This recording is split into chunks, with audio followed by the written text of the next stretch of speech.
Abantu bakithi Sorry, can you just go down? uyadelela lo mongameli usithatha kancane. Okokuqala uphule umthetho iconstitution icacile iconstitution ukuthi wathatha wesifungo sokuthi uzo apply iconstitution. Yena ucabanga ukuthi above the law wenza into ayithandayo. Ama processes abanye aba subject wakuwo yena kafuni. Okokuqala uthi uzo appeal iruling ye-Constitutional Court. The Constitutional Court is the highest court in the land. Where is he going to appeal to? Which court can he possibly appeal to? These are the last kicks of a dying horse. Thina-ke siwumkhonto wesizwe asinayo isikhathi segwebu.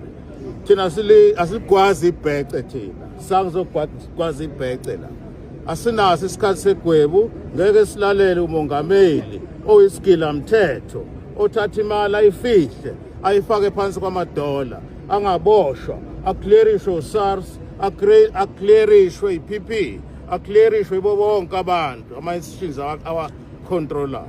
Thina-ke besizovela ukudo debate la kodwa ke kucacile ukuthi speaker sihambisana no-ANC yaso asikho fair ispeaker.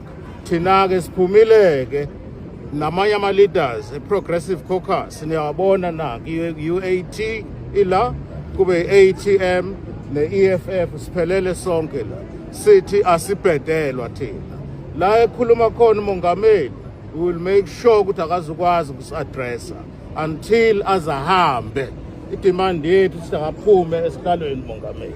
Ngiyaphela lapho.